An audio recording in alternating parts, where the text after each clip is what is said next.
Hello and welcome to Chattercade Podcast, where we walk you through scene by scene of a movie and give our opinion on the scene and the movie in general. I'm once again your host, Dragon King Thomas Hughes, after the shit show of last week. Hello there. And Hello yeah, Hayden, aka Luke Hi. has taken up the back Hi. seat once again.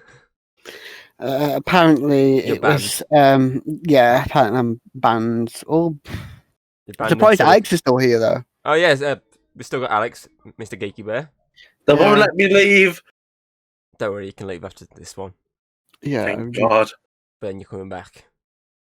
You'll never No. leave again. See, we're watching a film about a psychopath. We need psychopath here, and apparently, I'm a You're feeling it, sociopath, so I James. don't count. Nah, it's me. I'm the psycho. So there's two psychos and a normie. Who's the normie? Me. No, you're not. Yeah, Oh. you're not normal. I've seen your porn folder. Yeah. You're not normal. 2 weeks in a row. No! We'll ping that in the cards. Don't worry, Alex. I'll set the iCard up for you. Can you send me What's the video Can, you're can, watching? can you upload your folder, please? So I can iCard it. Anyway, today we're discussing Joker, released in 2019, and serving as the first of hopefully many of DC's Black Label Comics adaptations, because there have been about a Lex Luthor adaptation, which would be interesting. Yeah, I kept seeing loads of like fan art. People like want Bryan Cranston to play him. I'd be up for that. That seems like a decent casting. Hmm. Hmm. You never know. Well, it's made $1 billion, so I'm assuming more like this is going to turn up soon, rather than later, hopefully. It was directed by Todd Phillips, who brought us the Hangover trilogy, Due Date, Starsky and Hutch. Wait, these are all comedy movies? They got a comedy director to make a serious film about mental health. Ah, so that's why Hayden was laughing so much. Well, it worked, so, well done. I just like watching people get beaten up. It's funny. It's just a weird like director's choice for something like this. Which works. Exactly. I Really. say you always find the weirdest of choices somehow always work. I Fingers know. crossed the Flashpoint and the Doctor Strange movie work, because they got horror directors helming superhero movies. Hmm. Fingers crossed that weird mashup works. The movie stars Joaquin Phoenix in the titular role. He starred in Walk the Line, Gladiator, Mhm. Signs, and Her. The movie co-stars Robert De Niro from Taxi Driver, and inspiration for this movie. This movie is literally I think it's Taxi Driver and The Comedian or something like that. It's mashed into one. Mhm. So Yeah. something along that line.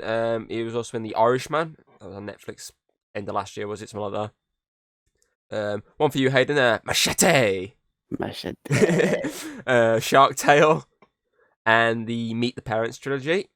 Mm-hmm. It also stars Zazie Beetz from Deadpool 2, Geostorm, and the TV series Atlanta. We also have Brett Cullen from The Dark Knight Rises, Ghost Rider, Red Dawn, and the Netflix series Narcos. He actually took the role after Alec Baldwin dropped out. Mm. Alec Baldwin took the role, and then like days later, but after something happened, he dropped out.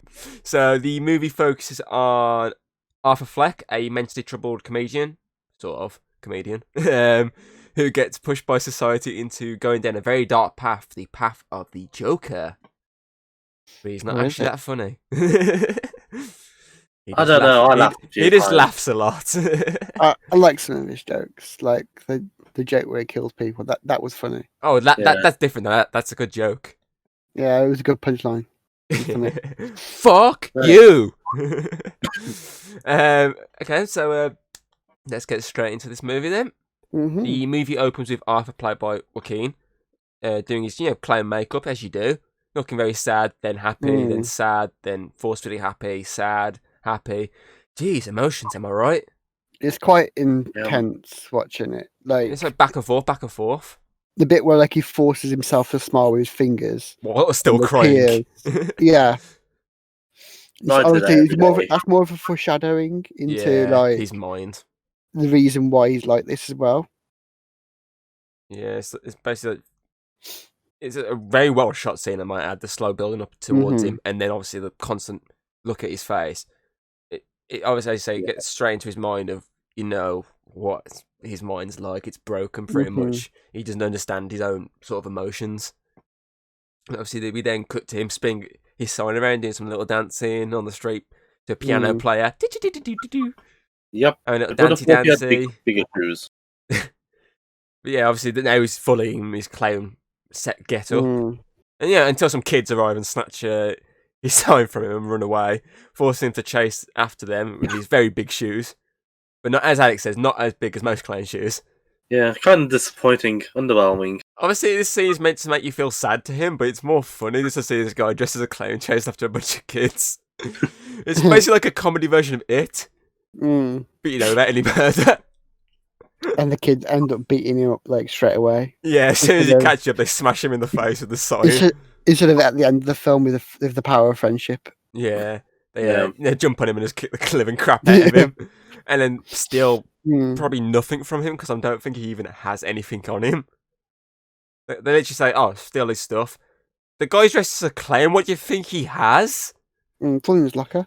Exactly. It's- Idiots. I mean, I do like the shot itself or the scenes with this because like outside it's like weather's all murky and it's all dull, and it's to show that in this world it's bleak towards people like him, and also the emphasis by having random kids beat the shit out of him. What this happens? Yeah, and you also find out at the beginning of the movie that garbage is piling up in the movie, which will take somewhat of a stronger role later on in the movie. Mm-hmm. Imagine that. It's like one of his main characters is just loads of bags of rubbish. Yeah, garbage bags. I'm trash man. I throw trash. We then cut to him laughing for a good 20 plus seconds. Mm-hmm.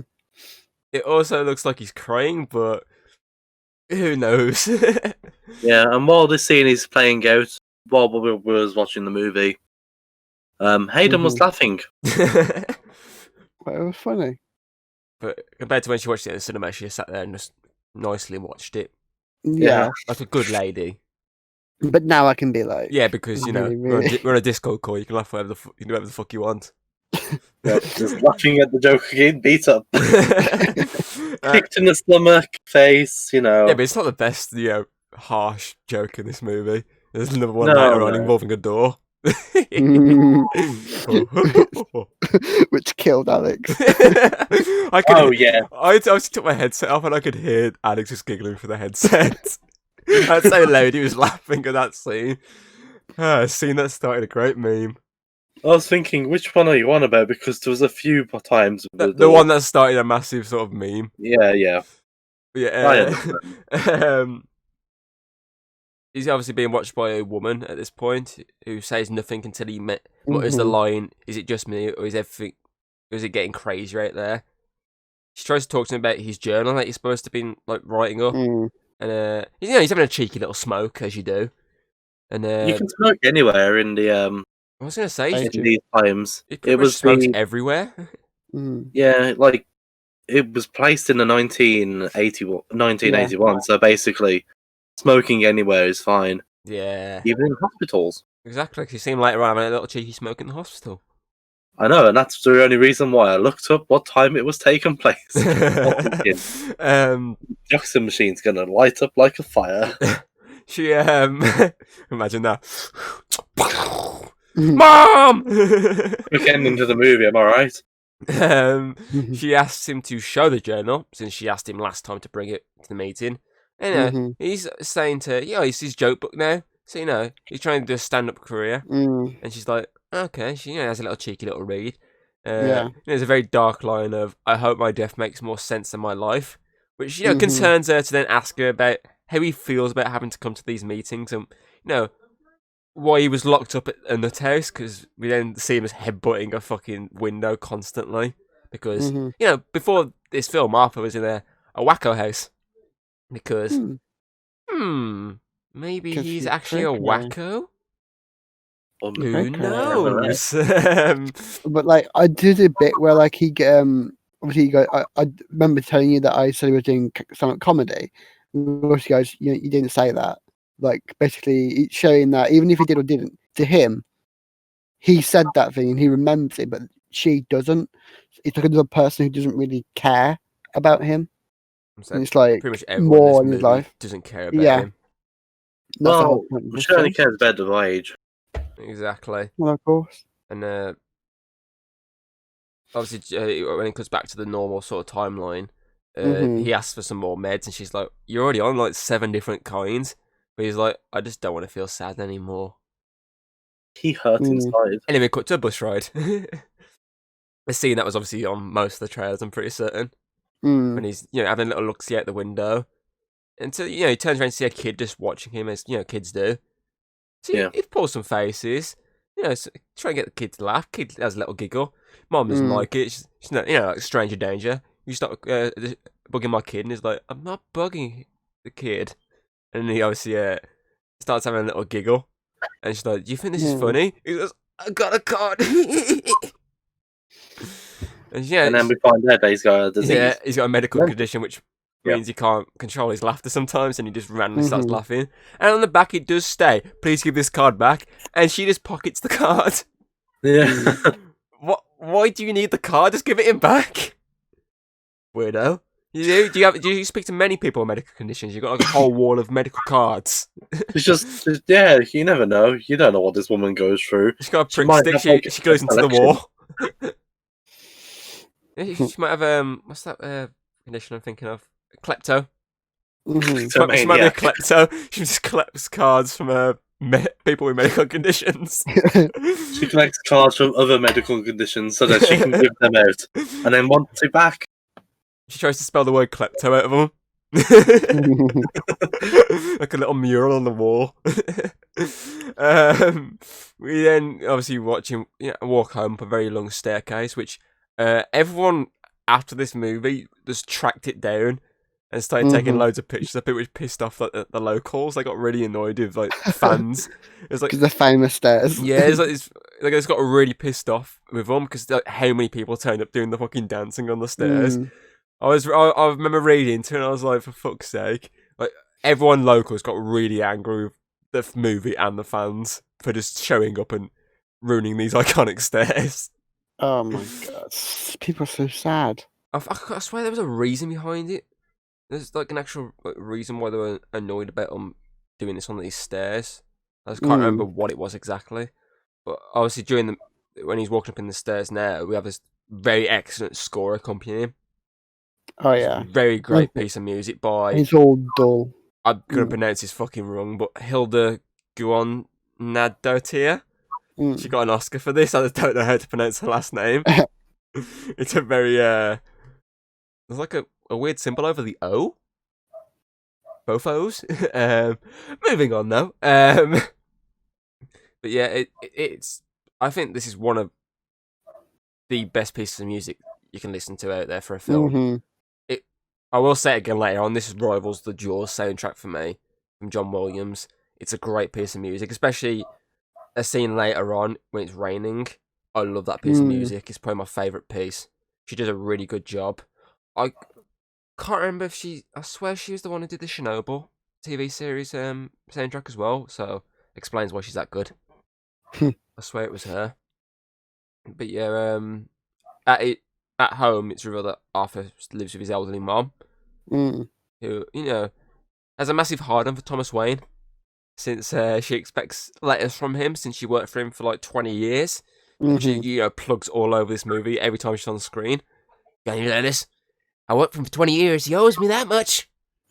Send the letters. Their family. Yeah, she always refers to Thomas as family. I wonder why. Hmm.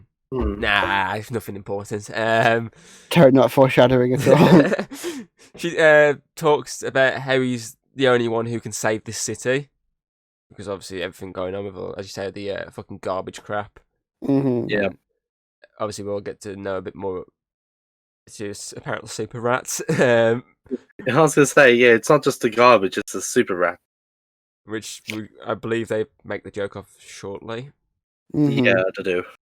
On TV. Yeah. Actually, The Super Rats is in this scene, Yeah, it's but then there's the just joke after. yeah, it's just a bit later on they mention it, and obviously make the joke about it. So obviously they both get distracted by TV when the Murray show starts. We then cut to the show as Murray Mhm. Franklin, played by Robert De Niro, comes out and starts talking to the audience. But somehow Arthur is in the audience. I loved Alex's reaction, going, "Wait, I thought it was, but then it wasn't." I could hear you, Alex, when you were saying it. The big reveal shortly. Mhm. I could hear you I was very muttering to yourself, going, confused by "Wait, this movie." what?" Yeah. But yeah, this is when they obviously mentioned super rats, and the mayor's option to fight these super rats is super cats. Mhm. May Meow. not be as bad as the Cats movie, because then, CGI, Mhm. Murray then tries to speak, but Arthur yells that he loves him. And he's like, "I love you I too, love man." you, Murray. Oh, put the spotlight on him. And he's like, Mhm. "Oh, come on, man, stand up." And he's like, "Tell me a bit about yourself." And he starts obviously telling him about himself. He's like, "Oh, I live with my mom," and everyone starts laughing at him. He's like, "Hey, don't laugh at that. I used to live with my mom before I was famous." He's a mama boy. He's like, "Come on down here, man." And he's like, "I want to spread laughter." He's like, "Oh, you're great, man." And he starts hugging him. He goes, "You know what? I'd give all this stuff up to have a son like you." Oh, wait, no. Isn't that Arthur still so sat watching it nice? on TV. Yeah. It was on I his head. love. Yeah. Which that this that scene, like it starts off the confusion into what actually is happening with this film. Like you can't tell if this film is actually a flashback or if it's like a proper story or if it Yeah. literally is a fantasy in his head. I was gonna say, because if you think about it, the scene earlier on when he's headbutting the door in the asylum, Yeah. that very white asylum, the same sort of colour scheme is later on as well. So maybe Yeah. it's linked to that. Maybe, well, obviously we'll get into a bit more in the question of the day later on, but maybe it's all, as you Yeah. say, just in his noggin and nowhere Because else. you see in the fantasy scene, like in this one, it's very bright and like it's colourful scene, which you only start getting the bright and colourful scenes when he fully becomes the Joker. Yeah. So it's a little link, I think, to maybe what we see as a Joker could be more of a fantasy later on. Maybe But that's we'll just, get to that when we maybe get that's to just it. why I like this film. It's just like it's a film that you can literally talk about for hours and just be like, Oh yeah. okay, is it this? Is it that? And it's not even. I wouldn't say it's even confusing talk, if you know what I mean. No. Like how I was with The Shining, I found that quite confusing. I don't think this is. I think Mhm. this is easier to talk about than that, which is probably one of the reasons I really love this movie. Obviously, we then cut to the next day where Arthur sits, without his shirt on for many a times of this movie, and he's covered in bruises on his back, and it's quite a long panning shot of his back for a while, and how he's built before. Obviously, he zooms in on these shoes that he's sort of trying to clean up or sort out. I'm not sure what he's doing. So he's at his work now, isn't he? Yeah, he's at his job. Yeah. And obviously another client comes in, Randall, who tells him, you should stand up for yourself. If they keep kicking you around, that's what they're going to keep doing. He's like, "Here you go, man. Have this. Have my sandwich bag." Yeah. I really wish That's he gave him really the wrong bag. He goes, "Oh, sorry, man. It's the wrong bag. That's my Mayo Sam. Here's the right bag." Because obviously inside this bag is a gun. And he's like, "Oh, I don't want it." He says, "Just keep it, man." He's like, "Oh, okay." And then Gary walks in, the resident dwarf for the movie, who Gary is the best. is going to lead to a meme later on, but we'll get to that later on. He obviously arrives and says, "Oh, the boss wants to see you." And but before he goes, Randall hits some abuse towards Gary. Since obviously, as he's a dwarf, he asks him if miniature golf is just regular golf to him, which causes Arthur to do his, constant Fake laugh. laughing. Fake And- laugh. Actually, I'm not too sure at that moment because it could have just been like him Yeah. forcing it. Because Yeah, it that turned one into is a- shown to be a fake laugh because that's why as soon as he walks off, he stops completely. Yeah. That is to show So it's a then he fake turns laugh. the corner out of earshot. But for he- him, yeah, the idea is for him, he can't quite convey a proper laugh for him. So whenever he laughs, he's fake laughing, and it's that proper loud, obnoxious kind of laugh. That's so I thought it was obviously just like- fake. I just thought it was just like it was a planned fake laugh by Arthur, To me, not like his normal, like medical laugh. like his normal laugh, I think is actually fake. and that his medical one, even though it's pretty much just similar, it's sort of like how he thinks laughing is. Mm, mm. That's what I think. I don't think he actually properly understands humor. There are times when he looks like he does, like when he's like the small chuckles. That's when you think he actually is experiencing. But most of the time, when you do that loud laugh, I think is fake. Yeah, yeah. Make a good point there, Hayden. Very good point indeed. Obviously in the boss's office, the boss he obviously the boss literally does not believe the fact that some kids just kicked the crap out of him and stole For the a sign. sign. And he's like, "Oh, just give the guy the sign back. It's he's going out of business. He doesn't want you to steal a sign." He's like, "Why would I need a sign? Like, how am I supposed to know?" And obviously, he just stares into his boss's soul, and you sort of hear the kicking sound, and it just fades into him just kicking the crap out of some of the rubbish bags back behind, obviously the place. Yeah, this is where the garbage bags take more effect. You see. Punching bags for this movie. Yeah. And obviously, then we cut back to him at home. After he looks at another empty letterbox. He's like, "Oh, okay." Heads to the elevator, stands in there, gets called, so he has to hold the elevator as Sophie, played by Zazie Beetz, enters with her daughter. And she pretends to shoot herself in the head because her daughter doesn't shut the hell up. And Arthur sort of has that cheeky little smile on his face. They both leave the lift, and Arthur obviously yells at her and does the same joke back to him, pretends to blow his own brains out. Yeah. I love how in his mind, I think he sees that is like a win. Like he's like he's proper flirting. Like she seems to like that, but you can tell she's a bit freaked out. Yeah. And she kind of hurries in. And you know what makes it even worse?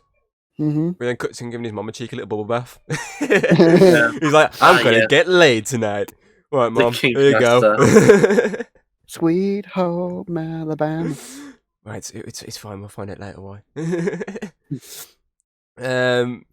Again, she talks about Thomas Wayne some more.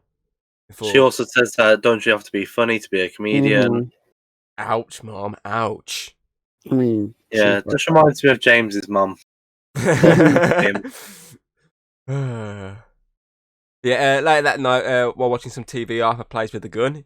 Some very unnerving body dancing scenes as he keeps doing during this movie. Yeah. Sometimes they literally make you feel sick and don't want to watch, but it still draws you to want to watch. You're like, I ain't moving my eyes. Something's going to happen.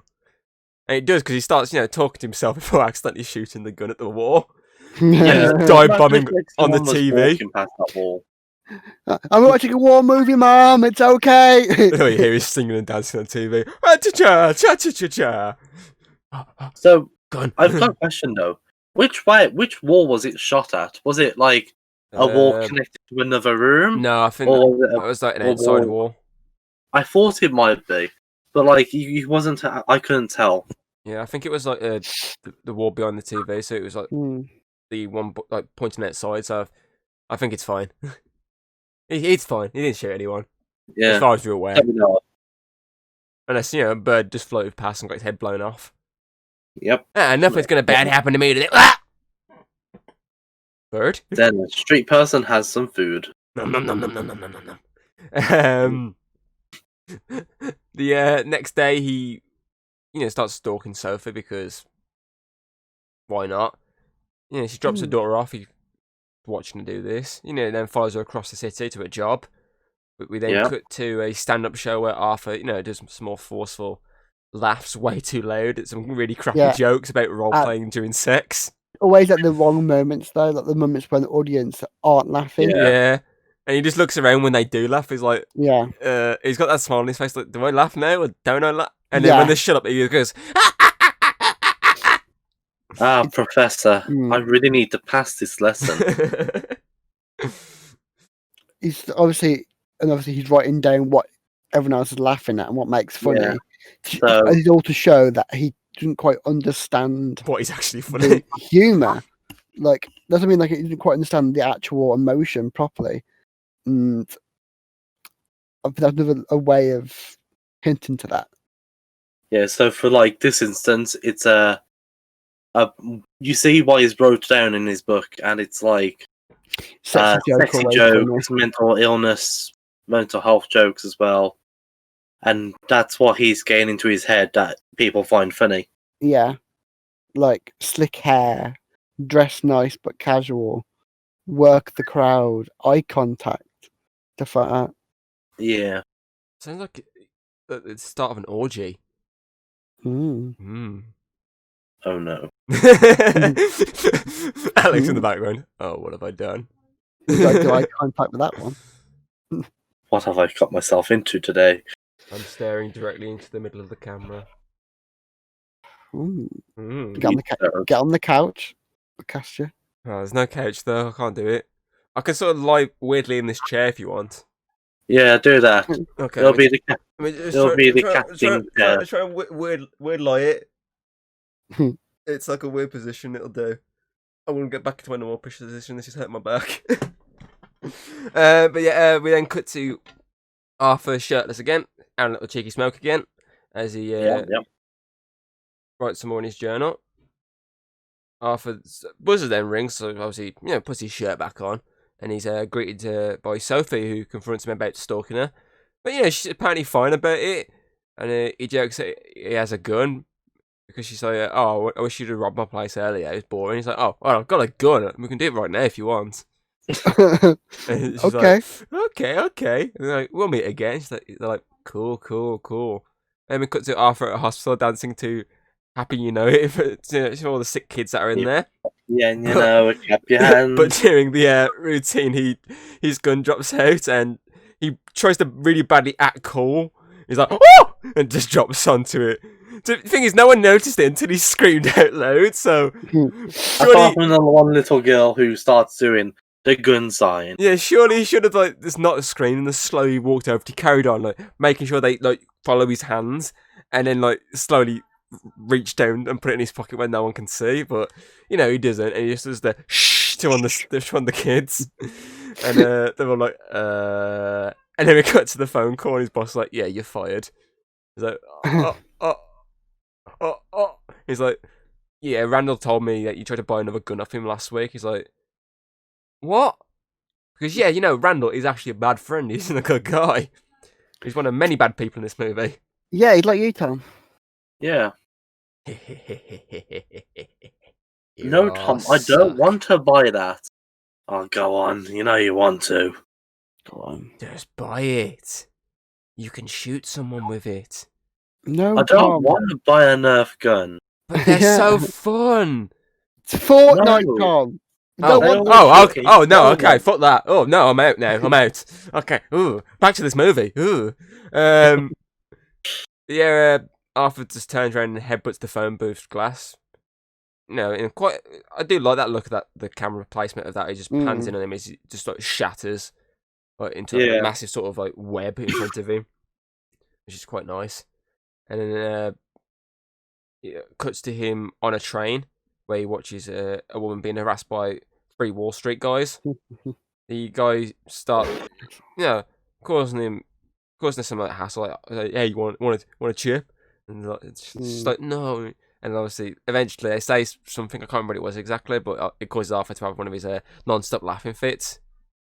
And obviously, this drags their attention onto him, but does allow her to actually run away.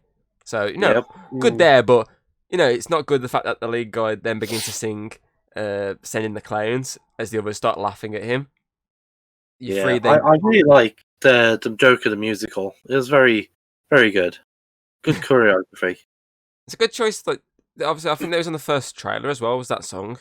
That's a good choice of song for this film, and obviously it made sense because it was actually in this scene. So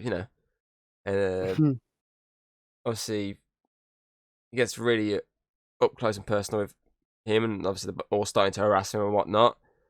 And this is one of the many scenes that make you feel sorry for him for the fact how society's treating him just because of obviously his medical condition. And they start tussling with him and whatnot because they try to steal his bag. Is it? They stole his bag and his fake green hair. Yeah. No, they got the green hair. They took that out a little while ago because they put it on his. The one guy put it on his head and started laughing at him, didn't they? Yeah. But it was when they got the bag that pissed Arthur off to obviously start the tussle. But it kind of doesn't go his way, And obviously with some, again, great music over the top of this, we watch as they completely kick the shit out of him to the extent that he pulls his gun out and kills 2 of them on the train. Mhm. But yeah, the third isn't actually killed on the train. He managed to run away off the train when it stops after that one scene Yeah. of him poking his head out, him poking his head back in the train, and both deciding, am I going, am I not?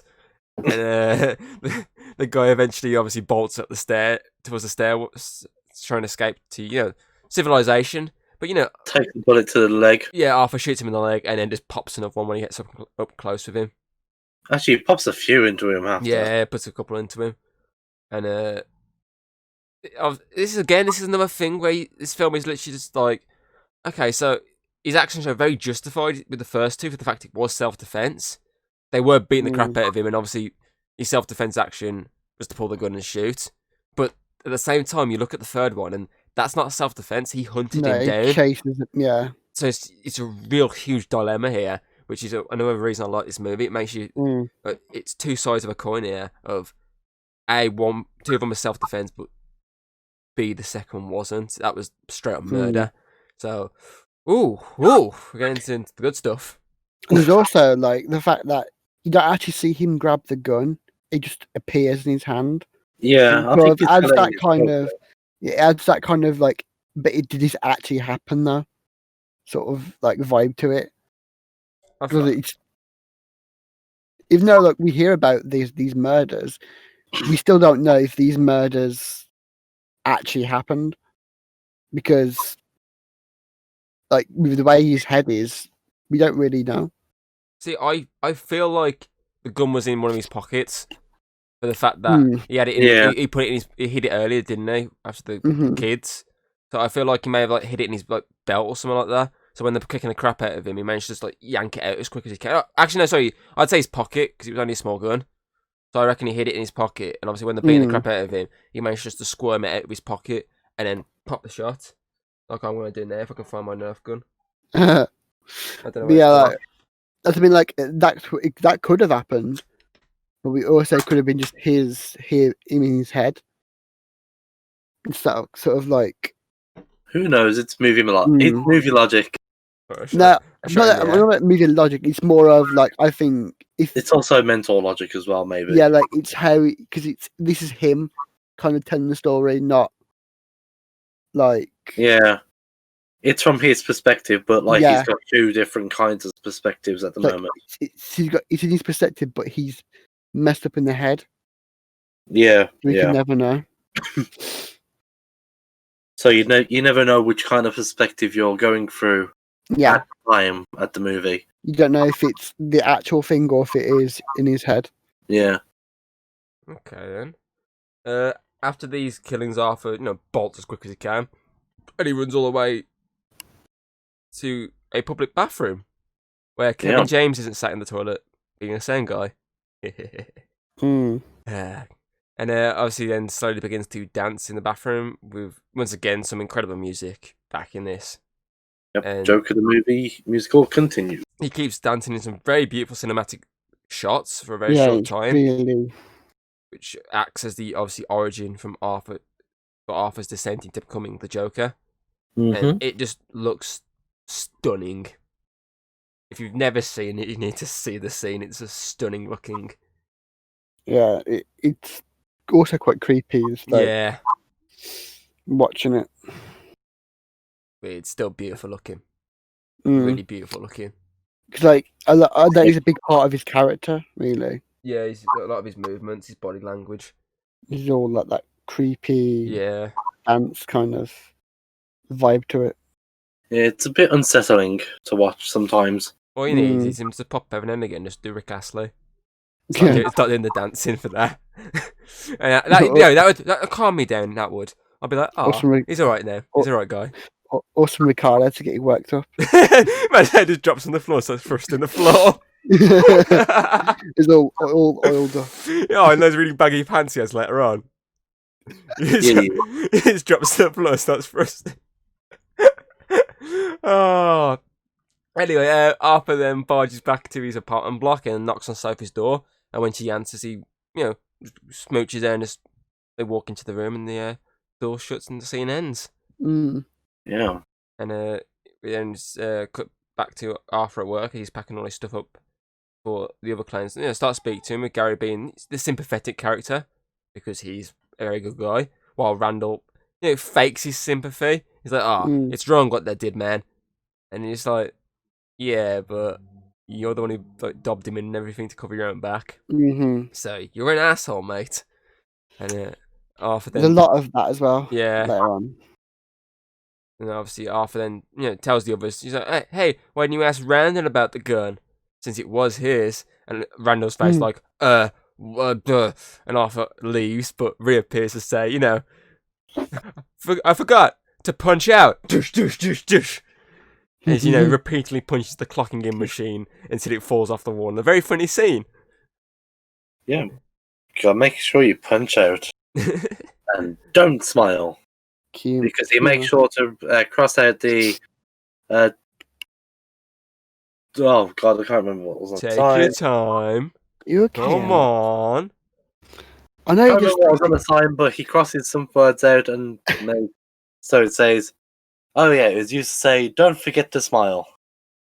He crosses So a he smile out, crosses out doesn't he? the middle words to say, don't smile. Yeah. That took you a while to try and think of I that. was gonna say. I I mean, couldn't remember the sign. I've just got don't smile. So I knew it was the sign. like we know you're dyslexic, but that shouldn't affect your speaking.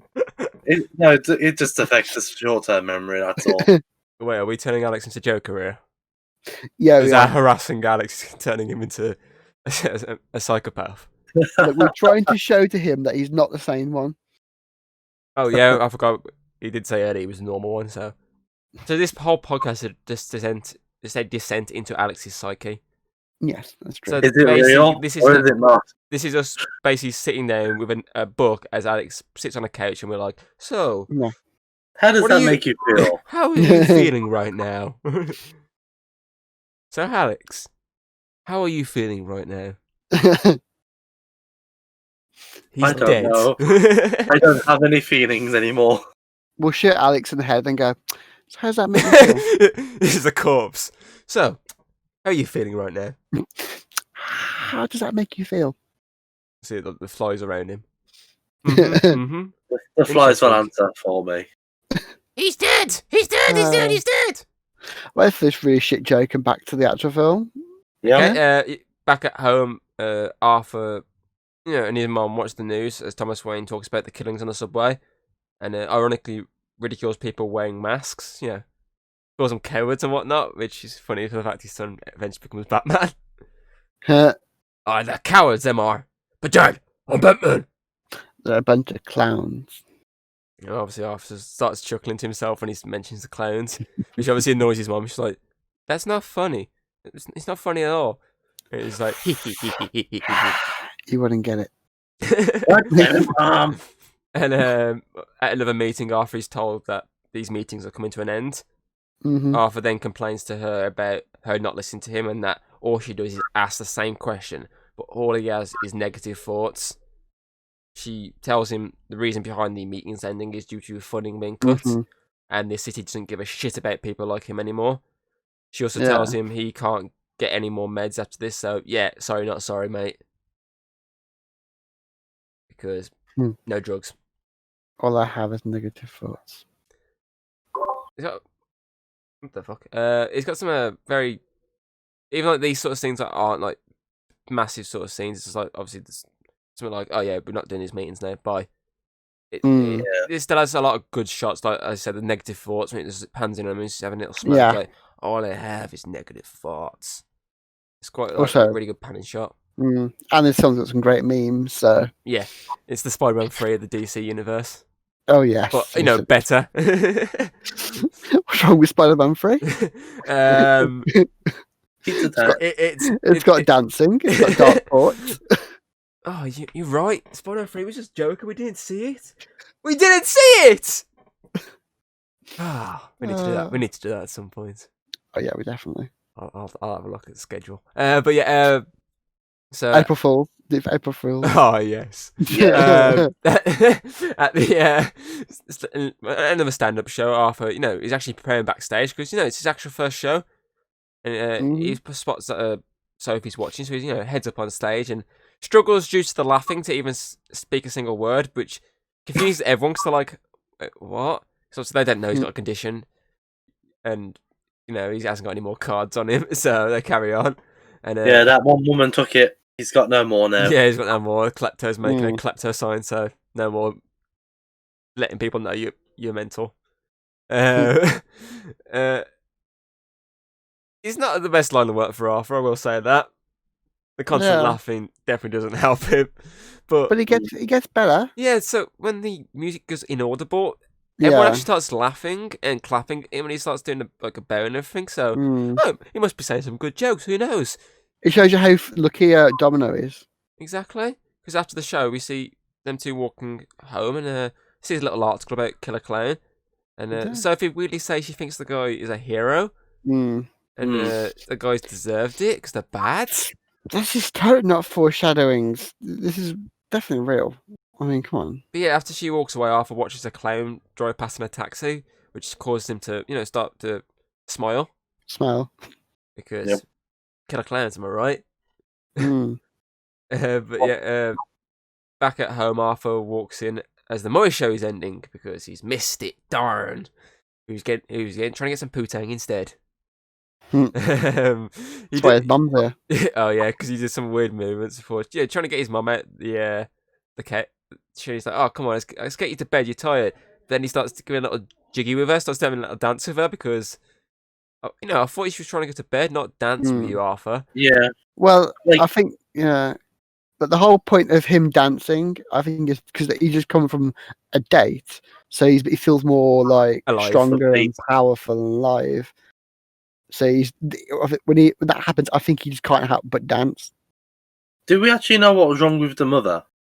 Because other than what we find out later on with the but at this time, what is actually wrong with her, other than that kind of stuff? Because I think she's just old.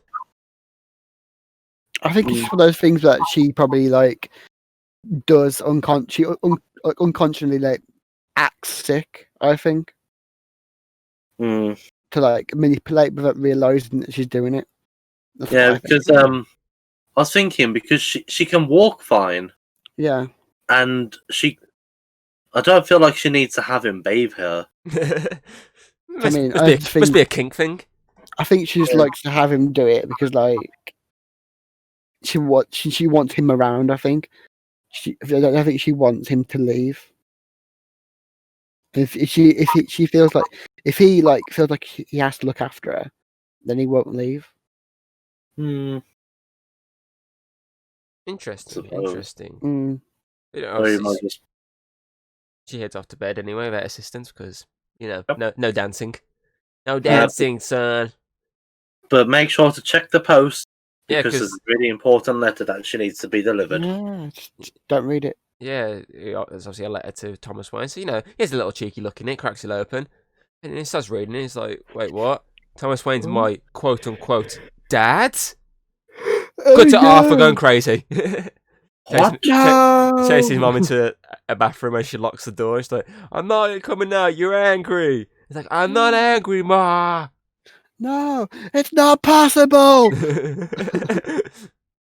And she's like, I had a secret affair with him years ago, and when I was working with him, so that's the reason you're here, Arthur. He's like, and then we cut to the next day, Arthur on a train again, with reading the paper along with everyone else, but he tears up the picture of Thomas Wayne, and puts it in his journal because dad pictures. Am I right? Yeah. Dead parents.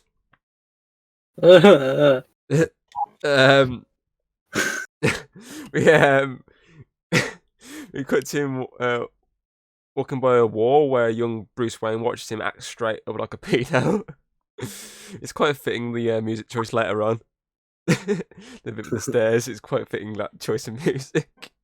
Kid that's never heard of Stranger Danger, so walks to the fence. Yeah, walks up to the gate where Arthur's doing some really shoddy magic tricks, and in the wand that's a bit floppy. Gets really hard though when he sees him.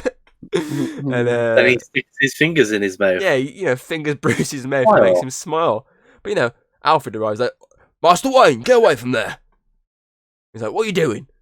He's like, my mum's Arthur. My mum's Penny. I'm Arthur. And he's like, what? He's like, oh, I know about the romance there. He's like, get the fuck out of here. Your mum's delusional. And this obviously angers Arthur. He just shoves his hands through the gate because Alfred is stupid enough to get too close to the gate. And Arthur tries to choke him out. Yeah.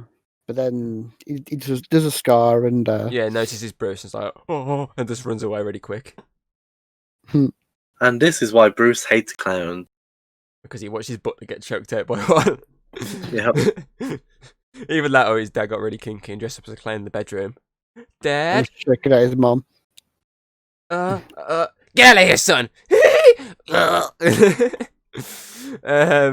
Obviously back at home, an ambulance sits outside as paramedics bring his mum out and tell Arthur to get back. He's like, oh, get in the back. We can figure out what happened. And he's like, oh.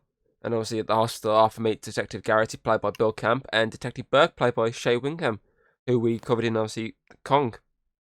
He was the, when he blew himself up. As well as he was also in Agent Carter, if you remember. Yes. He also blew himself up. Yes, he did. He likes blowing himself up. Yeah. Seems to be a running trend there. Yeah. I wish that happened in this film. Free for free. You get what you fucking deserve. The two apologise for what happened to his mum, since it turns out they caused a stroke to happen. Because obviously they were trying to question her about after the killings and whatnot, and obviously she had a stroke because of it. And they tried to question him about the killings and about being fired for the gun, but he's like, oh, I wasn't fired because of that. It's because I wasn't funny enough. And can you believe that? Yeah, then tries to walk back into the hospital. And walks into a door. Heads straight into the exit only door. And they're like, it's an exit only. And he's there just waving at the camera, trying to get it to open.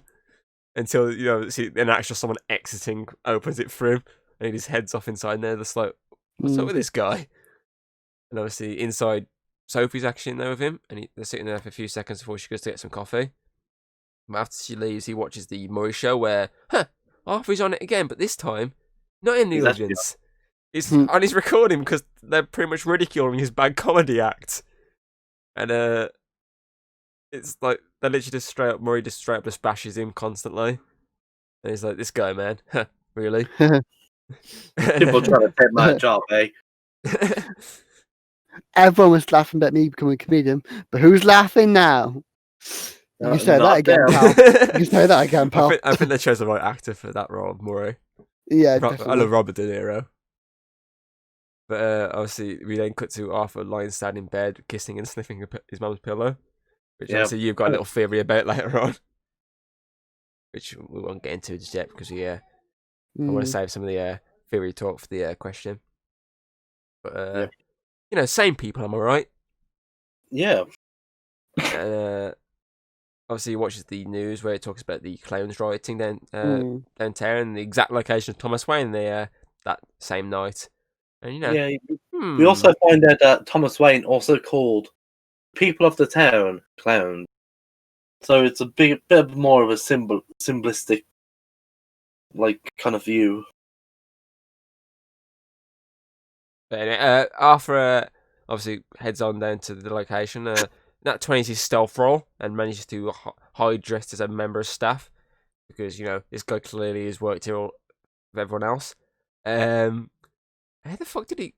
We never even saw him steal the clothes. No, he just walks into a door. And then next minute he's got the clothes on. Yeah. Nat 20 in stealth, am I right? Almost like it's... I was a bit confused, like, why do they keep spares? But, like, wouldn't they just order them out? Who knows? Who knows? But yeah, I mean, we've all seen the IT Crowd. We know it happens. Yeah. Oh, yes. Love that episode. Obviously, he watches everyone else. They're watching Charlie Chaplin. And obviously, he finds it loudly funny. Because, you know, I'm surprised no one turned around and looked at this guy who's standing behind them, was laughing as loud as he fucking can. But, you know, he spots Thomas Wayne going to the John. So he's like, oh, I'm going to take my opportunity to go and speak to someone while he's having a piss, because that's the sanest thing I could do. Yeah, let's watch someone take a piss. He walks in. Keep your cock out, mate.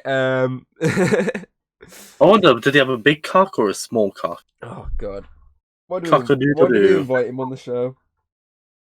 You did. Oh yeah, fuck. Yeah, it's all down to you, Tom. Oh god. Obviously inside he takes his obviously his fake clothes off, acting not sus at all, and then he just strolls over and Thomas is like, "You want an autograph, man?" And he's like, "No, you're my dad." And he's like, "What? I ain't your dad. I ain't your dad. Mom's Penny. She told me everything. Son, you're adopted." But no, I'm not. You're my dad. How about a bit of warmth, Dad? Mm. And obviously he starts giggling, and Thomas just drops him with one punch This is funny. because Yep. you know It's socked in the face. dad's punching sons. Am I right? I wish I had my dad to. Oh, never mind. I told you, Alice, you can't do dead dad jokes. You got beat to it. Just like Arthur's got beat by Thomas. And obviously he's like, if you touch my son again, I'm gonna kill you. And he's like, because then we cut to at home where the answering machine goes, and obviously it's Garrity talking. He's like, "Oh, we need to talk to you. You weren't there earlier. We want to talk to you though." And he's just like, "Nope, not listening. Clearing out the fridge, clearing out the shelves. Gonna go to sleep in the fridge." And then he shuts the door and he goes to sleep in the fridge. Because you could say that this is like the cocoon, like of him going in as Arthur and coming out as the Joker. I think it's more like he was just trying to like zone out all the fucking answer machine, all the noise. He just wanted to silence the noise for a bit. So to go into a fridge that usually makes like a buzzing sound is the right thing to do. Well done, you played yourself. Yeah, but the next morning we see him get a phone call, but this time it's from the Murray Franklin show because they want him on the show.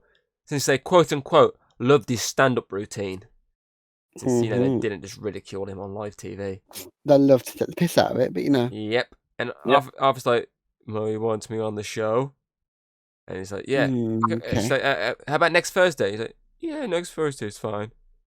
It's his face when he's that sort of shocked face, and then on the phone he's just like, yeah, that's fine. And the weird smiles. Yeah. And obviously after the call, he sits on the bus which takes him to Arkham State Hospital, where he speaks to a worker played by Brian Tyree Henry, who I pointed out when we was watching it was the cop from Child's Play, the remake. Mm-hmm. And obviously some of the stuff Arthur speaks to him about really concerns him. Yeah. To the extent that he should really go speak to someone. He's like, oh, guess what? They caught it! And he just looks at him and he's like, okay. So he obviously starts reading. He starts reading. Tony! Not again! Obviously, he starts reading the file out loud to an extent where obviously you read some shit that shouldn't be read out loud. And he's like, I shouldn't be doing this. You need to get some written consent from your mom or something. So bring her down here, get it signed. You can have the files. And Arthur's just like, yeah, grabs the file and just headbutts the fucking the sort of metal thing that's between them until he obviously lets go and allows him to do that funny ass run, which looks kind of like my run. It does very much at times like my run how he runs. Lifts his legs really high up as he's running. But obviously he managed to get into a stairwell, has a little read the files, and he finds out the truth that he's actually adopted, and that his adopted mom, obviously, she's a real whack job who stood by and let her boyfriend abuse him. But he was chained up to a radiator. Yep. And then obviously we get some flashbacks to a young Penny who is adamant Arthur is Thomas Wayne's kid, even though there's files that prove that she's Loopy. Yep. And obviously these flashbacks are cut between the laughter of Arthur, who is literally now fully breaking down. And then one of my favourite tune of this entire movie kicks in as Arthur walks home in the rain. That really badass music hits. I was like, yeah, that's amazing. And he obviously heads up in the elevator where he sees Sophie do the gunshot from earlier on. He remembers that scene with her. Obviously heads to her apartment then, doesn't he? And begins nosing around her kids' like, pictures and drawings. And he's like, Yep, and then this is where I'm just shouting, "Don't kill the kid! Don't kill the kid!" And obviously, then he sits on the couch, and from then Sophie walks in. Obviously, he's getting really freaked out because plot twist: all the stuff between them wasn't real, because she starts saying, "Oh, just don't hurt me, or whatever you do, just leave. You're in the wrong place. You're down the hall. You're Arthur, right?" Your name's Arthur, right? Yeah. He's like, "I had a really bad day," and he turns around, there's that gunshot thing to his head again. And he's like, and obviously then it shows the flashbacks of those meetings without her present. And obviously it's all just a figment of his imagination. Maybe like this movie, who knows? And obviously we then have that, again, badass tune getting more intense until we cut to him laughing shirtless and trouserless by this point on the couch. As we then hear sirens outside, because... we actually don't know if he did anything to Sophie or the kid, which obviously allows theories of, maybe he killed her, maybe he didn't. We don't actually know. This who the fuck knows? Obviously, the director probably knows, but yeah, this is probably like one of my favourite scenes in this movie. It just slightly beats out the ending for me. Yeah, it's just really well built up for this big reveal of and I think it shocked me more for the fact that obviously I went to it after work, so I was half asleep. So my mind wasn't putting things together early on. So when it come to it, I was like, wait, what? Whereas I was like, oh, that ain't real. Yeah, because obviously you were wide awake watching it. Yeah. So there's my mind going, wait, what? And I remember looking at you and you just watching the screen. I was like, wait, what? Wait, what was my excuse then? Like, I was wide awake last night. You're dumb.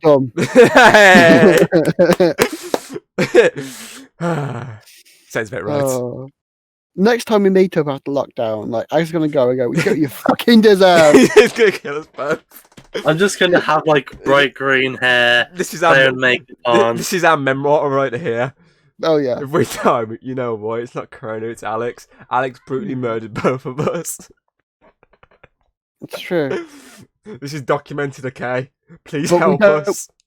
I don't want him arrested. I consent to it. He can kill me. It's fine. I don't want him to kill me.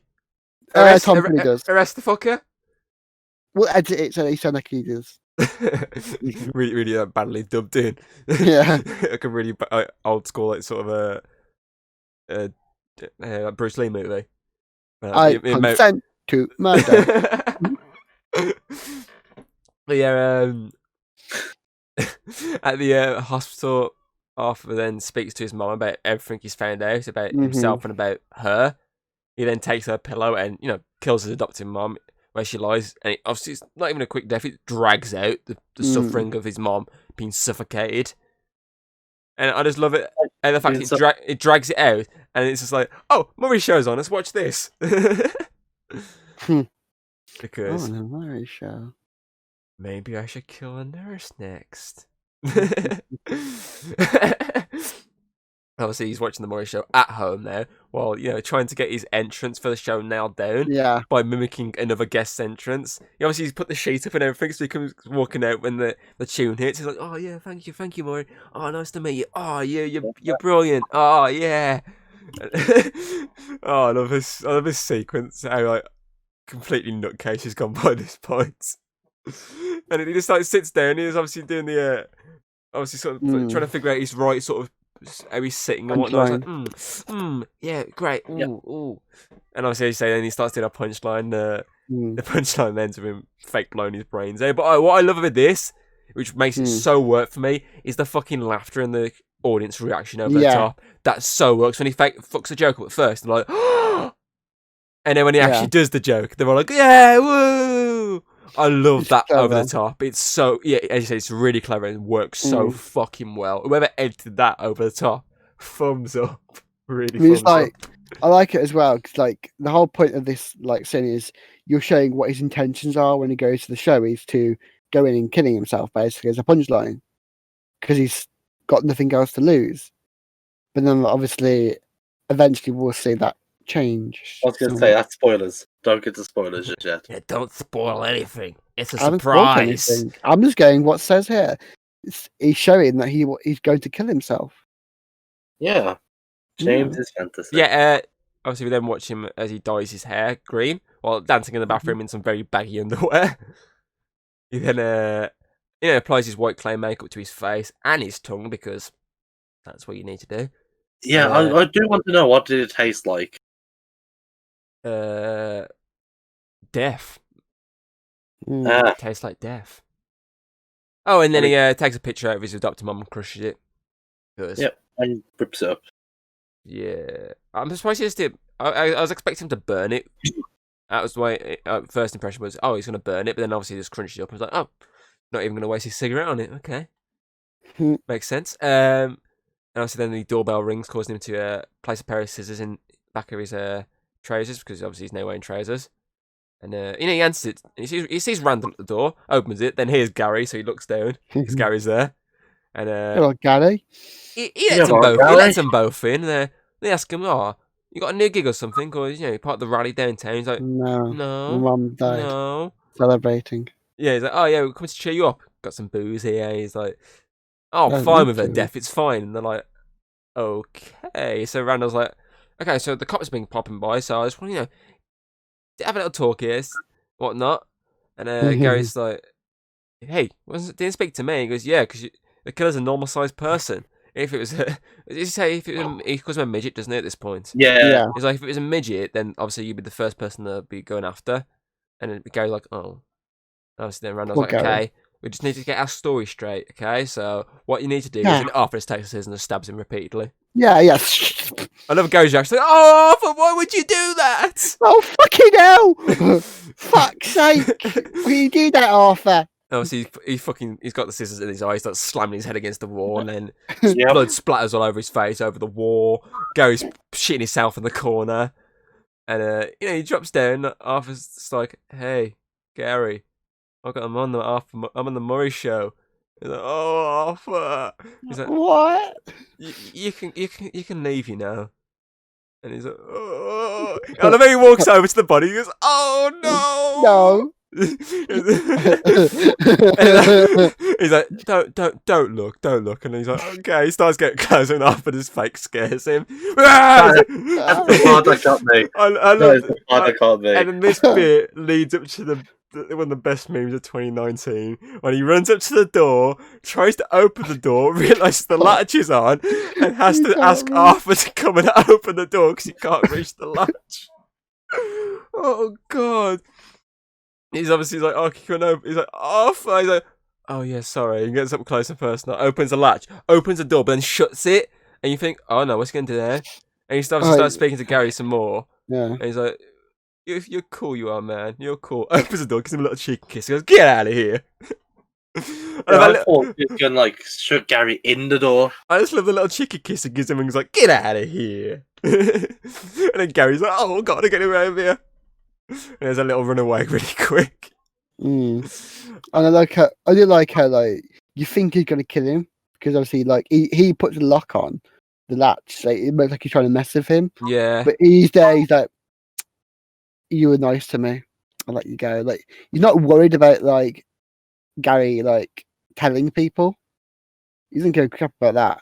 It's more of, "I liked you. You can go." Yeah, we respected each other. We had mutual respect. You're fine. Which obviously shows that you respect Arthur. He's not going to do anything to you, but you trust him. Yeah, and he's going to kill you, which makes you think throw back to the Sophie thing with the fact that maybe he didn't kill her because maybe that one scene, obviously with the gunshot in the elevator, made him obviously sort of be friends with her, even though she wasn't friends with him there.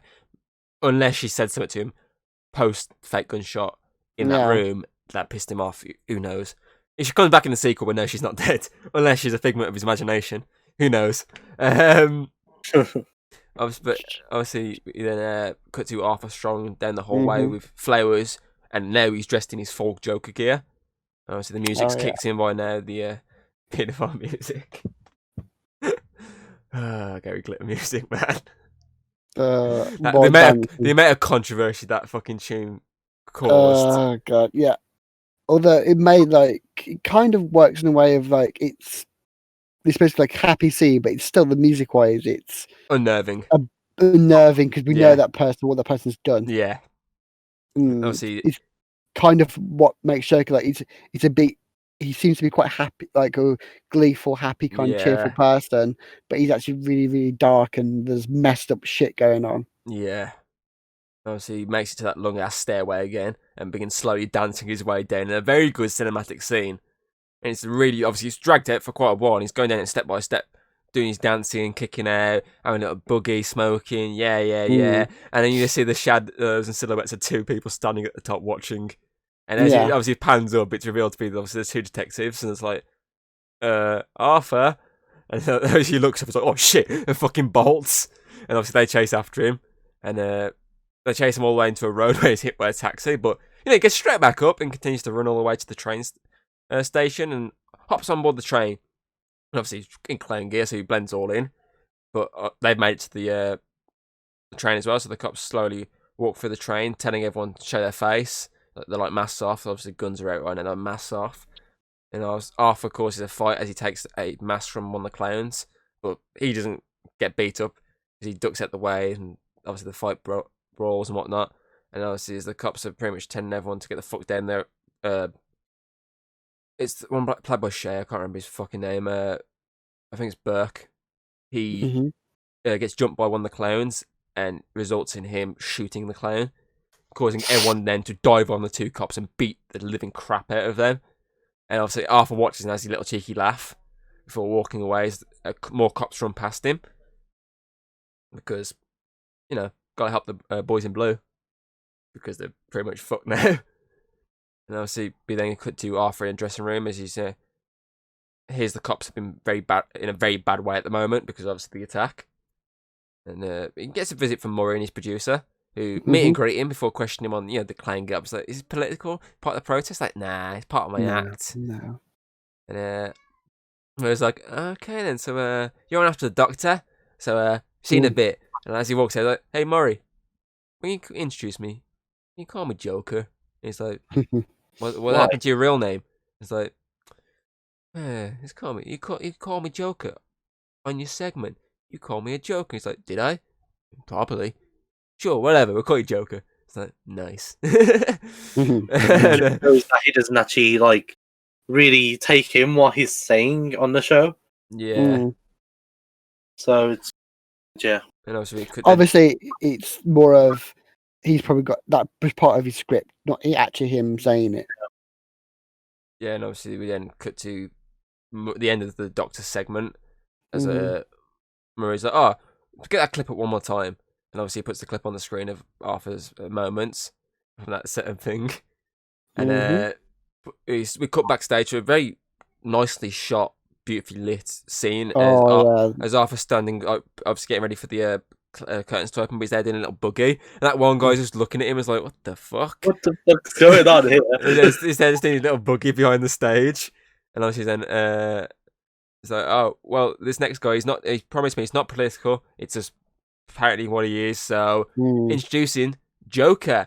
And obviously he slowly dances his way out, but I love this shot because it shows it from the point of view of the camera. It's so well shot from that point of view, rather than just like normal, like how the whole film's shot. It's shot from the point of view of this really old camera, which is really nice. And obviously he comes slowly dancing his way out, and he has a little stroll over, shakes Murray's hand, gives the doctor a good old smooch. Her face and her arms are like, oh, fucking hell. Fucking hell, Arthur. Oh god, Kingsman flashbacks. And obviously Joker sits down and Murray starts to questions him. He's like, so what's going on then? He's like, is everything that I imagine? He goes, well, it is for one of us. And it's like, well, you told me backstage this isn't political, and it's just a way to make people laugh. And he's like, yeah. And he's just like, oh, I don't want to cause people to laugh. He's like, yep. Well, they're laughing because more ridiculing, and you can slowly see his eyes that he's slightly getting pissed off by now. Yeah. He's like trying to ignore it at the moment. He's just like, no, I like Murray, he's fine. But in the back of his mind, he's like, no, fuck this guy. And obviously he's like, oh, why didn't you tell us a joke? And he's like, oh, okay. So he pulls out his big book of old jokes. Slowly looking through them, and Well, I think he focuses on the bit where he says about like, I hope my death makes more like sense in my life. Yeah, it pans in on it. Yeah, I think that there's the moment where he decided just shooting himself on TV wasn't enough. Wouldn't do anything. Yeah, he has to he's- take Murray out instead. Yeah, he needs to make a political statement right here, right now. And Yeah, obviously, while he's looking at this, Murray's still sort of ridiculing him about the joke, saying, "Oh, look, he's got a big book of jokes." And he's like, "Oh, I got a joke for you. Knock, knock." And obviously, before he continues, Murray ridicules him again. He's like, "Oh, Yeah, so you really need that book, did you?" had to look that up. And obviously, Right. the actual joke is a very dark joke about a kid being killed by a drunk driver. It's like, knock, knock. And the doctor's like, it's the police. It's the police, ma'am. If someone's hit by a drunk driver, he's dead. And then obviously, as you say, everyone's like, oh! And you got a fucking trombone going. I find it really funny. And obviously, the doctor's like, you can't say that. No, that's not right. And obviously, Murray's like, you can't say something. You can't joke about that. That's bad. And he's like, I had a bad week. He's like, I killed those Wall Street guys. And Murray's like, so where's the punchline? He's like, there is no punchline. He's like, so you're telling me you killed those three? He's like, yep. He's like, why? He's like, got nothing else to lose. They couldn't carry a tune. Couldn't carry a tune to save the lives. I love that bit. And he obviously then goes into this, because obviously he's getting really defensive now, or he's getting really pissed off with what he's actually done. He's like, oh, there were 3 dirtbags. The only reason you cared about them was because Thomas Wayne did a sob story on TV. And he's like, if that was me on the floor, you'd all walk by me. You wouldn't give a shit. And he's like, you're awful. This is awful, Arthur. He's like, no, you're awful. And obviously, Murray's there just jabbing the bear even more. No offense, Alex, just jabbing you a bit more, yeah? It's fine. Arthur starts to tell a joke about, obviously, a mentally unstable loner that society pushes around. And obviously, the joke ends and go, and you say, putting a bullet in Murray's head. Because that's the punchline, as you say.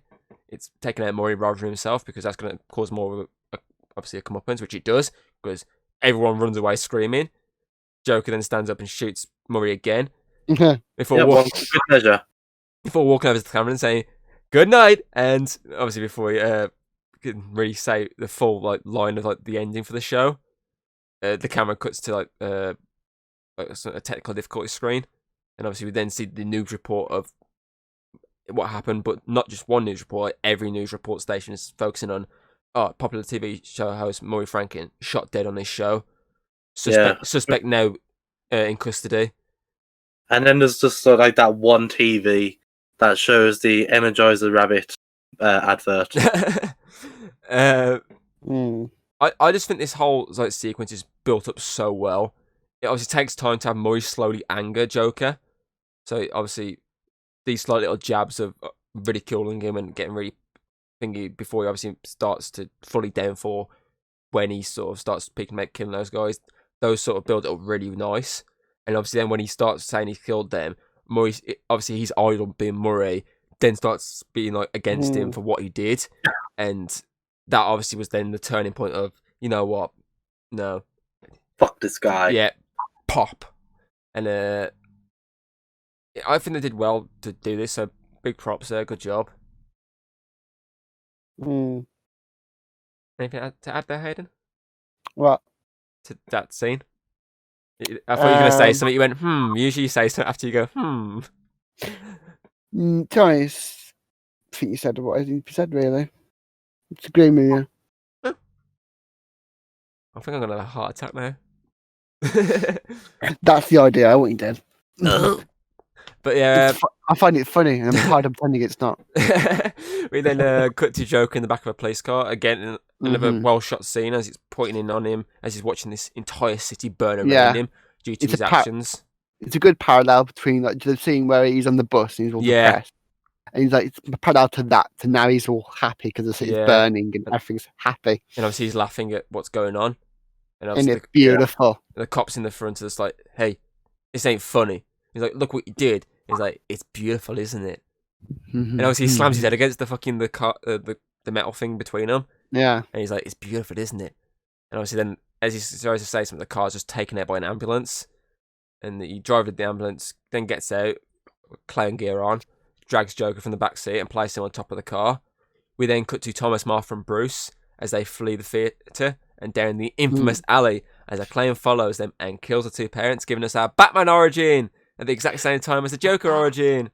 Woo! I love the fact they did this because they claimed they were never going to do this in the film. It was obviously going to be fully Joker based, and then out of nowhere they were like, "Oh yeah, so this scene's actually in it." They're like, "Oh, what's next? We see Uncle Ben get killed." I could hear you when we was watching this earlier. I was, "Oh no, Uncle Ben!" Who's killed more than Uncle Ben? Thomas and Martha Wayne. That's who. They've been killed how many times now? The Michael Keaton Batman. Pretty certain you saw it in the Val Kilmer Batman. Pretty certain you may have saw it. It was in Batman Begins. It was in the Gotham series. It was in all the animated ones. This is in all the animated ones. It's got to have been 10 plus easily. Definitely. Heck, it was even in the game. He's probably sitting in a porno as well. More than likely. And obviously, we then cut to Joker as he's standing up above his people, having a little boogie before using his bloody nose to create the iconic red smile. This is literally my second favourite scene in the movie, when he's just used his obviously busted ass nose to then create the smile, which is really cool looking. Obviously, then stands tall and spreads his arms as the crowd cheers him, which is already an iconic looking scene. Yeah. Easily. And obviously, we then cut to another meeting, this time inside a very white room. Obviously, because now he's in a nut house. You know, he's having a little laugh. And then she was like, "Hey, what's funny?" And I was like, "You wouldn't get it. I'm thinking about a joke." And she's like, it obviously cuts. There's a great cut then to Bruce standing above his parents.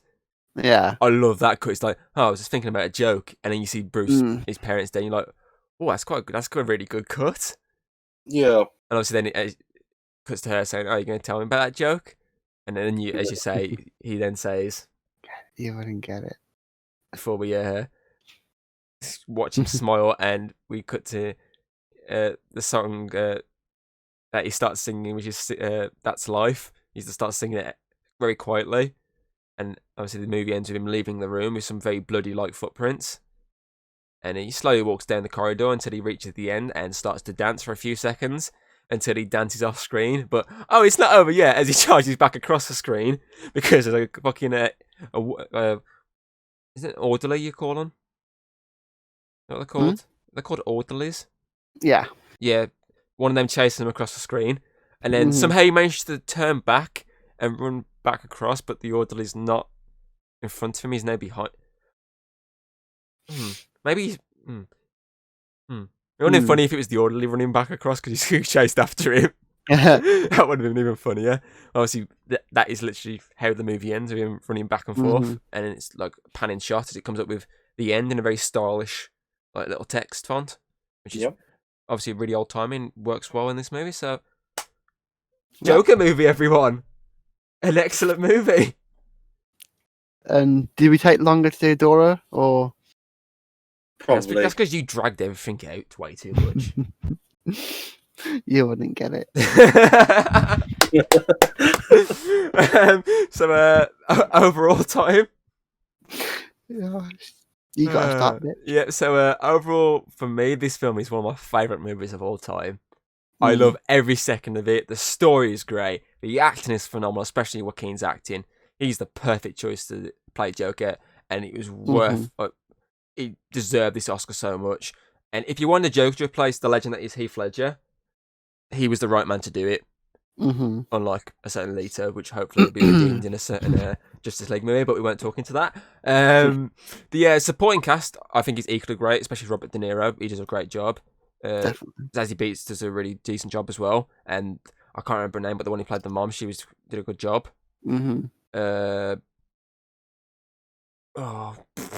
The cinematography for me rivals Jaws. Every scene just looks incredible. Yeah, it's just so good to watch. I love the fact they went with the old styly. They could have just made like any run-of-the-mill sort of movie, but they didn't. They made sure it was all like filtered to make it look really old-timey and whatnot, which works so fucking well for this movie. The score again for me rivals Jaws. I've said it already. The music in the bathroom and the scene I say when he goes to Sophie's apartment when the twist happens. The pieces of music are just incredible, and obviously when he's standing on the car, you got the music on top, and Mm-hmm. Again, another worthy Oscar winner with that soundtrack there. The movie at times is so unnerving, which makes it so great. Obviously, when he's doing his dance scene and whatnot, and he said that when he's this certain pedo music plays and he's dancing, like you're so happy, but at the same time, it's so unnerved by the music choice. Like, those are just really great ways they've done this really well. The slow build up as well to his complete mental breakdown. So these slow little jabs here and there of society just ruining him. Mm-hmm. That really worked for me. They could have obviously easier just doing it so it happened early on. Obviously, it spent most of the time as a Joker because obviously it's called the Jokes, but obviously they the right thing and slowly dragged it out, giving a reason why he would snap, which hands down was worth it. This literally easily falls into like my top 10 of all time. So I just don't know how. I said to you when I was writing this overall, I just didn't have a clue what to write. I was just so mind blown by this movie. It's difficult to try and wrap into words how great it really is. So for the first time since we started this show, I'm going to give Joker my second ever 10 out of 10. It's the only movie we've covered in just under 6 months, I think it is, since we started Chat Cave. That rivals Jaws for me, so 10 out of 10 Joker. Well, overall, I'll agree that it's a really, really good film. Like, every single detail that's been put into it is probably the perfect choice. Like, even when we talk about the controversial sides, I think they work with the concept and the timepiece that it is. Every shot is done brilliantly. It conveys the perfect his mental state in each shot. There's hints to the big reveal of her being fake in his head, and it's the connection between him and his mom as well. So obviously she faked this relationship with Wayne, and he faked the relationship with her, and it's all very well done.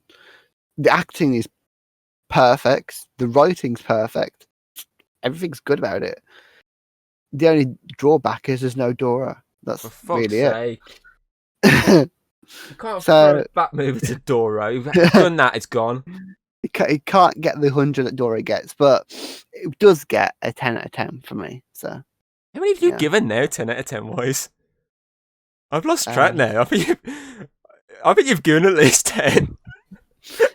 It's no Dora Explorer, but yeah. Okay, so Alex, you're up. In conclusion, I think the movie it's a lot better than I thought, because this was the first time I've actually watched The Joker. And it's made me really think about the actual Joker's origins a lot more. Mm-hmm.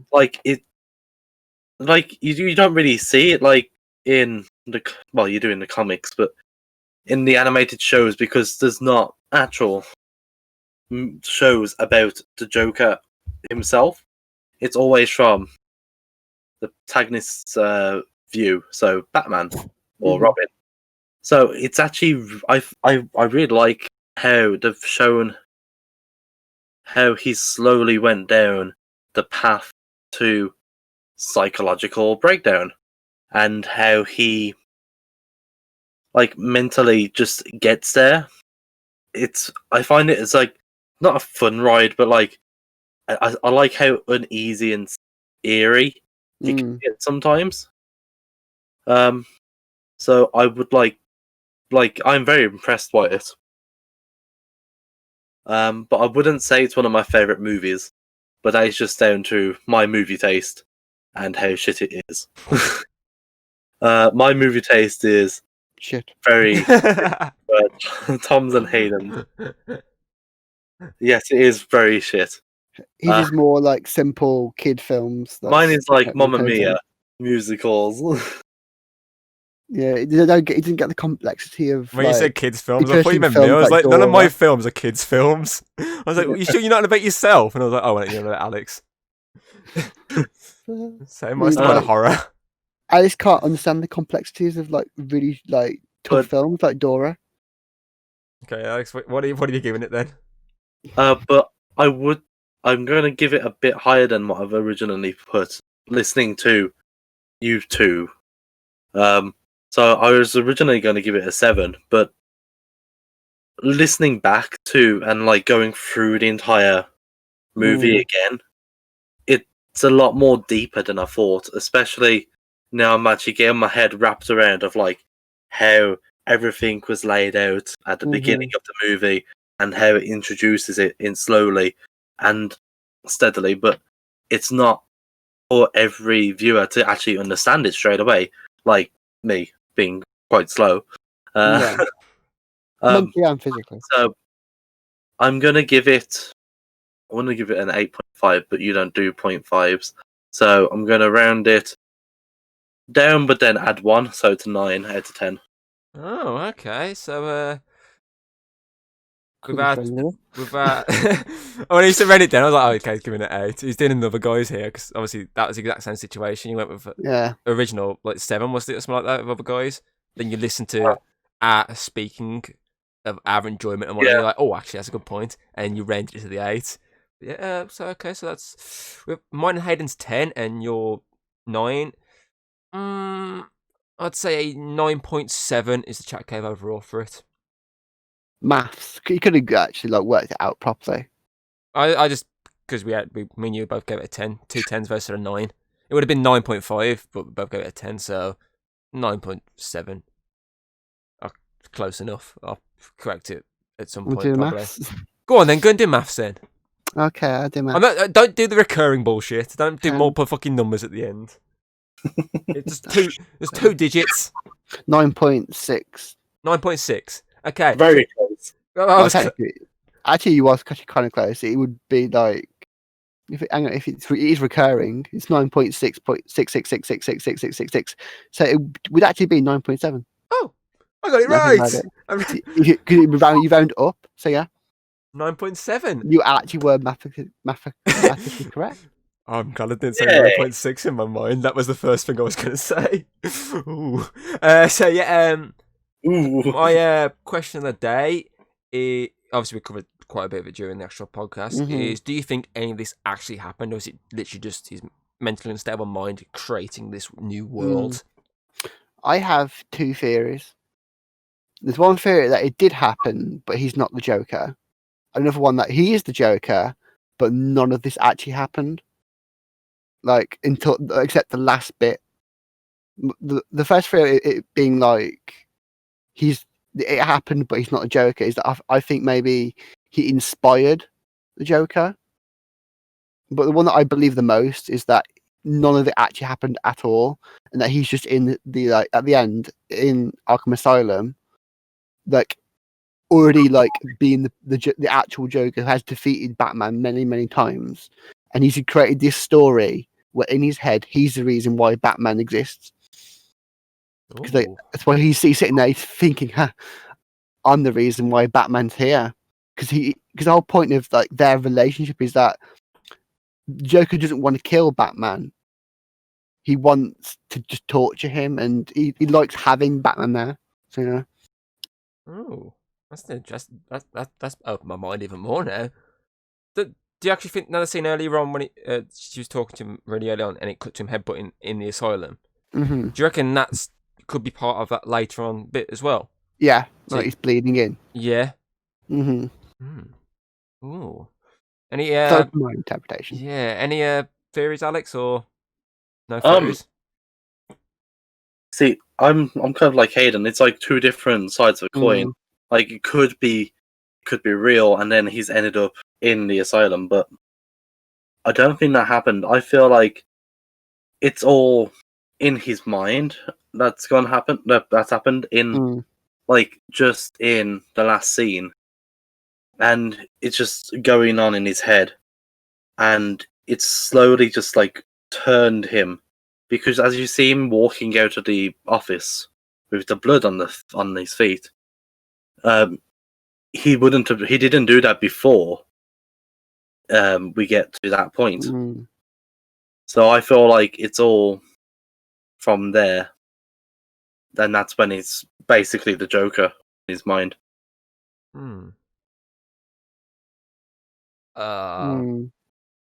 fair, most of these theories probably just go out the window if they do a second one, and it legit leaves like, oh yeah, this actually did all happen. So all your theories are just a loopy. I don't really have a theory for this movie. I want to believe it's real, but at the same time, with you're speaking, the second theory, the whole thing of it not happening, but he is the Joker. He's just making this to think, oh, I made Batman. Oh, I've made Batman. Look at me. My life was so bad. I'm the good person here. I do like that theory, so I'm going to endorse that theory. I really like that one. Like the whole Batman side at the end, that really got me. I was like, oh, I'm on board with that 100%. 100%, I'm on board with that theory, and I hope it's fucking right. But who knows until I make Joker 2. Fingers crossed. It made $1 billion, Joaquin. Make a sequel, goddammit. If it doesn't, it's a nice movie to not have a sequel. So, it works without one. Yeah, but obviously we want one to see what happens. We want to be proven if we're right or wrong. But that's just a theory. That was interesting. Theory. Yeah. So that's it for Chat Cave podcast this week. Join me and Hayden next week as we return to a non-group podcast setting, as we obviously the two of us discuss the Australian horror movie Rogue. But until then, I've been your host, the Drinking Thomas Hughes. You wouldn't get it. Thanks, Alex, for joining us again. No problem. And I will see you never, because I am not invited again. Bye. And this has been a Chat Cave podcast. Yeah, to put a smile on your face, because we're only one more show away from Christmas shows, and we've got a great collection of Christmas podcast movies we're doing. I can't wait. I hope my death makes more sense than my life. Bye.